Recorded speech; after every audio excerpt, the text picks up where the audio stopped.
මහෞෂධ පඬිතුමා මහසෙනෙවි තනතුරට පත් වුණාට පස්සේ සතුරන්ගෙන් රට රැකගන්න හුඟාක් මහන්සි වුණා. මියුළු නුවර වටේ උස් තාප්පයක් බැන්දා. තැන තැන මුරසෙවලු රැඳෙව්වා. නුවර වටේ ගැඹුරු දියාගල් කැපුවා. අනෙක් රටවලට ඔත්තුකාරයන් යවලා ඒ රටවල තොරතුරු දැනගත්තා. මහෞෂධ පඬිතුමා මියුළු නුවර ජීවත් වෙන කාලේ උත්තර පංචාල නුවර චූලනී බ්‍රහ්මදත්ත නමින් රජ කෙනෙක් රජකම් කළා. මේ රජතුමාට උපදෙස් දෙන්න කේවට්ට නමින් පුරෝහිත බමුණෙකුත් හිටියා.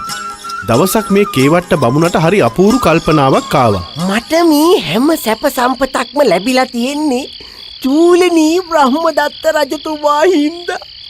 ඉතින් මමත් රජතුමාට ඒකට කළගුණ සලකන්න ඕනි. රජතුමාව මේ මුළු ඉන්දියාවටම අග රජ කළොත් මට පුළුවන් අග්‍ර පුරෝහිත වෙන්න. ඒක හොඳයි. චූලනී බ්‍රහ්මදත්ත රජතුමාව මුළු රටටම අගරජු කරන උපායක් ගැන කේවට්ට බමුණා මුළු රෑ පුරාම නිදි මරාගෙන කල්පනා කළා. පහුවදා උදේ පාන්දරින්ම රජතුමාව බැහැ දකින්න රජමාලිගාවට ගිහිල්ලා මෙන්න මෙහෙම කිව්වා. අවසර දේවයන් වහන්සේ, මං ආවේ ඔබ වහන්සේට වැදගත් උපායක් ගැන කියන්න. වැදගත් උපායක්? ඒ කුමක්ද කේවට්ට පුරෝහිතතුමනි?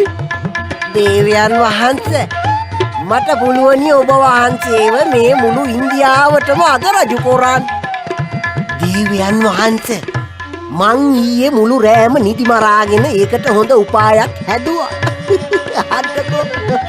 ඒත් මේ වගේ වැදගත් උපායක් ගැන මාලිගාවේ ඇතුළේදී කියන එක සුදුසු නෑ රජතුමනි. මේ රහස දැනගන්න ඕනේ ඔබ වහන්සේයි මමයි විතරමයි. මේ හින්දා රජතුමනි, අපි මගුල්ලු යනට ගිහින් මේ ගැන කතා කරමු. චූලනී රජතුමත් මුළු රටටම අගරජු වෙන උපායක් ගැන හිතමින් හිටියේ. කේවට්ට බමුණගේ මේ කතාව අහන්දා රජතුමාට ඒ සතුට තවත් දෙගුණ තෙගුණ වුණා. රජතුමා සේනාවත් පිරිවරාගෙන කේවට්ට බමුණත් එක්ක ඉක්මනට මගුල් උයනට ගියා. සේනාව උයන වටේ ආරක්ෂාවට නවත්තලා රජතුමයි කේවට්ට බමුණයි තනියම මගුල් උයනේ ගහක් යට වාඩි වුණා. මේ අතරේ මහෞෂධ පඬිතුමාගේ ඔත්තු බලන ගිරා පැටියා එතනින් ඉගිලිලා ගියා. උදේ පාන්දරින්ම නැගිටලා රට හැමතැනම ඉගිලිලා ගිහින් රහස් ඔත්තු අහගෙන බලාගෙන ඇවිත් මහෞෂධ පඬිතුමාට දන්වන එක තමයි මේ ගිරා පැටියාගේ රාජකාරිය වුණේ. රජතුමයි කේවට්ට බමුණයි මගුල් උයනට වෙලා රහසින් කතා කරමින් ඉන්නවා මේ ගිරා පැටියා දැක්කා. මේ චූලනී බ්‍රහ්මදත්ත රජතුමයි කේවට්ට බමුණයි නේද තනියම ගහක් යට ඉඳගෙන කතා කරමින් ඉන්නේ. මේ දින කතා කරන්නේ හුඟක් වැදගත් රහසක් වෙන්න ඕන. මේ රහස දැනගත්තා නම් මගේ පඬිතුමාට ගිහින් කියන්න තිබුණා. ගිරා පැටියා හැමෝටම හොරෙන් ගහේ කොලාතු අස්සේ හැංගිලා මේ රහස් කතා බහට හොඳින් ඇහුම්කන් දුන්නා. දේවයන් වහන්සේ, ඔබ වහන්සේ මගේ උපදෙස් අකුරටම පිළිපදිනවා නම් මට පුළුවනි ඔබ වහන්සේව මේ මුළු රටටම අගරජු කරන්නට. වහා කියව පුරෝහිතතුමනි. අගරජු වෙන්න මම මොකද කරන්න ඕනේ? ඔබ කියන ඕනම දෙයක් කරන්න මං සූදානම්.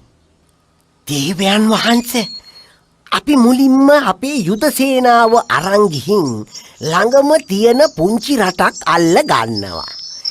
ඊ රටේ සේනාවත් අරන් ගිහින් තවත් පුංචි රටක් අල්ල ගන්නවා. ඊ රටේ සේනාවත් අරන් ගිහින් තවත් පුංචි රටක් අල්ල ගන්නවා. මේ විදිහට ටික කාලෙකින් යුද්ධ කරලා හරි කැමැත්තෙන් හරි අපි මුළු ඉන්දියාවෙම තියෙන පුංචි පුංචි පුංචි පුංචි රටවල් සේරෝව අල්ල ගන්නවා. අන්තිම රටත් අල්ලගත්තට පස්සේ අපි දිනුම සමරන්න ලොකු උත්සවයක් ලෑස්ති කරමු. යටත් කරගත්ත රටවල් වල රජදරුවන්ට ඒ උත්සවයට ආරාධනා කරමු. මේ රජදරුවන්ගේ කෑම බීම වලට රහසින්ම වසවිස දාලා හැමෝම එකපාර මරලා දාමු. ඊට පස්සේ ඔබ වහන්සේ නිකම්ම මුළු රටේම අගරජු වෙනවා. මම අග්‍ර පුරෝහිත වෙනවා. ඒ නම් කදිම උපායක් තමයි පුරෝහිතතුමනි. ඔබේ නුවණ ගැන මට හරිම සතුටුයි. එහෙනම් අපි ඉක්මනටම සේනාව සූදානම් කරමු. දේවයන් වහන්සේ ඒත් එක දෙයක් හොඳට මතක තියාගන්න ඕනේ. මේ රහස දන්නේ ඔබ වහන්සේත් මමත් විතරමයි. මේක හතරකන් මන්ත්‍රණයක් රජතුමනි. සතරකන් මන්ත්‍රණයට හොඳින් නැහුම්කන් දුන්නු ගිරාපැටියා ගහ උඩින්දම් මෙන්න මෙහෙම කිව්වා. කේවට්ට පඬිතුමනි, ඔබේ හතරකන් මන්ත්‍රය ධර්ම කන් 6කට ගියා. තව ටිකකින් 8 කනකට ගිහින් එතකින් 100 කනකට යනවා.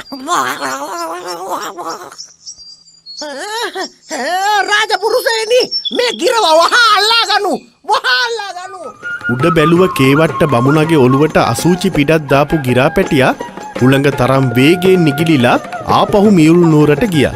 මේ පුංචි ගිරාපැටියාගේ හරි අපූරු පුරුද්දක් තිබුණා. Taman දැනගත්තු රහසක් මහෞෂධ පඬිතුමාට විතරක් කියන්න ඕනේ නම් පඬිතුමාගේ උරහිසට නැග්ගා. අමරා දේවියත් රහස දැනගන්න ඕනේ නම් පඬිතුමාගේ ඔඩොක්කුවට නැග්ගා. මාලිගාවේ ඉන්න හැමෝම මේ පණිවිඩය දැනගන්න ඕනේ නම් බිමට බැස්සා. එදා පඬිතුමාගේ උරහිසට නැග්ග ගිරාපැටියා පඬිතුමාට විතරක් රහස් පණිවිඩය කිව්වා. කේවට්ට බමුණගේ උපාය පරද්දන අලුත් උපායක් හදලා සතුරට මුහුණ දෙන්න සූදානමින් හිටියා. මියුළු නුවර හැර අනික් රටවල් සේරම අල්ලගන්න චූලනී බ්‍රහ්මදත්ත රජතුමාට පුළුවන් වුණා. පුරෝහිතතුමනි, අපිට තව අල්ලගන්න ඉතුරු වෙලා තියෙන්නේ මියුළු නුවර විතරයි නේද? ඉතින් අපි කවද්ද මියුළු නුවර අල්ලගන්නේ? දේවයන් වහන්සේ, මියුළු නුවර අල්ලනවා තියා ඒ ගැන හිතන්නවත් එපාෝ. ඇයි පුරෝහිතතුමනි ඔබ එහෙම කියන්නේ? මියුළු නුවර ඒ තරම් බලවත් රටක්ද? අනිත් රටවල් සේරම අල්ලගත්තු මට ඔය මියුළු නුවර අල්ලන එක මහා කජ්ජක්ද පුරෝහිතතුමනි?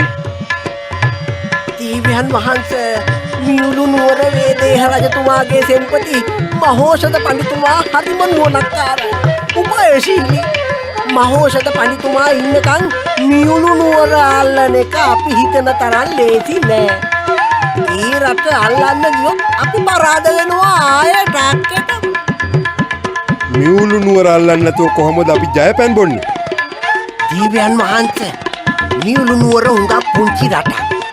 ඔබ වහන්සේ තමයි දැන් මුළු රටේම අගරජු. ඉතින් මියුළු නුවරත් ඔබ වහන්සේට නිකම්ම යටත් වෙනවා. අපි ඒ රට අමතක කරලා ජයපැන් බොමු දේවයන් වහන්සේ. කේවට්ට බමුණගේ උපදෙස් පිළිගත්ත චූලනී බ්‍රහ්මදත්ත රජතුමා මියුළු නුවර අල්ලා ගැනීමේ අදහස අමතක කරලා දාලා ජයපැන් බීමේ උත්සවයක් සූදානම් කළා. මහෞෂධ පඬිතුමාගේ ඔත්තුකාරයෝ මේ ගැන පඬිතුමාට දැන්නුවා. රජදරුවන්ගේ ජීවිත බේරගන්න කල්පනා කරපු මහෞෂධ පඬිතුමා තමන් එක්ක එක දවසේ ඉපදුණු කුමාරවරු 10 රැස් කරලා මෙන්න මෙහෙම උපදෙස් දුන්නා. සෙනවිවරුනි, චූලනී බ්‍රහ්මදත්ත රජතුමා ජයපැන් බීමේ උත්සවයේදී කෑම බීම වලට වසවිස දාලා අපේ රජදරුවන් 100 දෙනාවම එකවර මරා දාලා මුළු රටේම අගරජු වෙන්නයි ඔහු ලෑස්ති වෙන්නේ. මං වගේ පඬිත සෙනවියෙක් ඉඳද්දී මේ තරම් ලොකු විනාශයක් වෙන්න දෙන්න බෑ. ඒ හින්දා නුඹලා වහාම උත්තර පංචාල නුවරට ගිහින් වස විස දාපු කෑම බීම සේරම විනාශ කරලා රජදරුවන්ගේ ජීවිත බේරගන්න ඕනේ. වැටහුණාද? දැම්ම පිටත් වෙන්න. මහෞෂධ පඬිතුමාගේ උපදෙස් පිළිගත්තු සෙනවියන් පිරිස ආයුධත් අරගෙන උත්තර පංචාල නුවරට ගියා. චූලනී බ්‍රහ්මදත්ත රජතුමාගේ මගුල් උයන උත්සවය වෙනුවෙන් ලස්සනට සරසලා තිබුණා. උත්සවයේ පටන් ගන්න කලින් මහෞෂධ පඬිතුමාගේ සේනාව චූලනී බ්‍රහ්මදත්ත රජතුමාගේ සේනාවත් එක්ක ලොකු රණ්ඩුවක පැටළුණා. රණ්ඩුව අස්සේ මහෞෂධ පඬිතුමාගේ සේනාව වසවිස දැම්ම කෑම බීම සේරම විනාශ කරලා දාලා ආපහු මියුළු නුවරට ආවා. මහෞෂධ පඬිතුමාගේ නුවණ හන්දා රජදරුවන් 100 දෙනාගේම ජීවිත එදා බේරුණා.